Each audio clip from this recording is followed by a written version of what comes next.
Please open in your learning workbook to page 208 and read along as we learn together. Write a logarithmic expression in expanded form.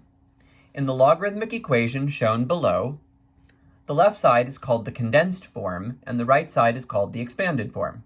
In some applications of algebra and calculus, the condensed form of the logarithm is preferred. In other applications, the expanded form is preferred. Our next two learning objectives will allow us to convert back and forth between the two forms.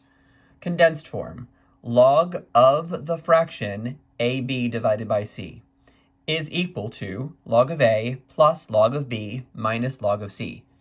Notice that the a and the b are in the numerator, and both of those logs are positive or being added, whereas the c is in the denominator, and this log is being subtracted. This important pattern will be very helpful. Let's look at an example. Example 4.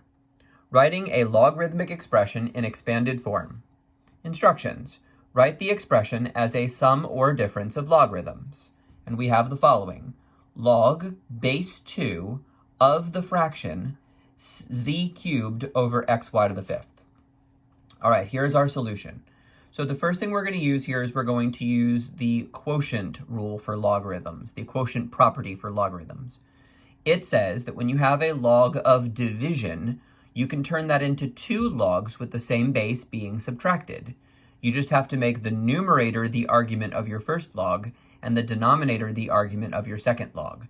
So we get log base 2 of the numerator z cubed minus log base 2 of the denominator xy to the fifth.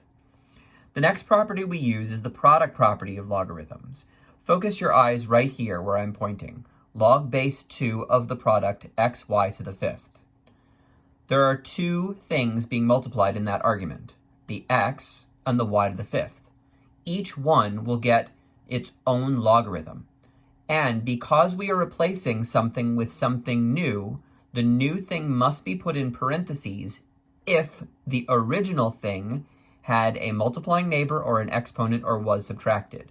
Well, in this case, it is being subtracted.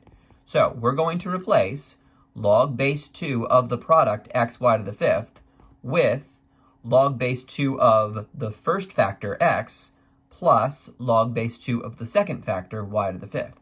And we put all of that in parentheses because the original log was being subtracted.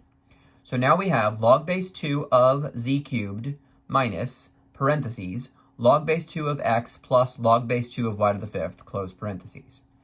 Next, apply the distributive property and distribute this negative to both terms. Then we get log base 2 of z cubed minus log base 2 of x minus log base 2 of y to the fifth. And finally, apply the power property. Anytime the argument of a logarithm has an exponent, like this z cubed and this y to the fifth, the exponent can be moved to become a factor multiplying in front of the log.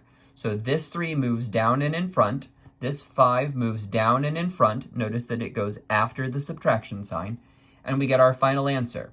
3 log base 2 of z minus log base 2 of x minus 5 log base 2 of y.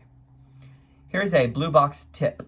In the problem above, notice that the factors in the numerator, that would be z cubed, resulted in positive logs or logs being added. This is positive.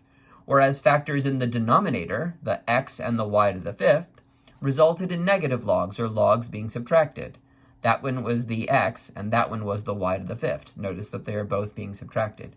Knowing this shortcut rule can save a lot of time. Okay, now we're ready for some ALEKS problems using this idea.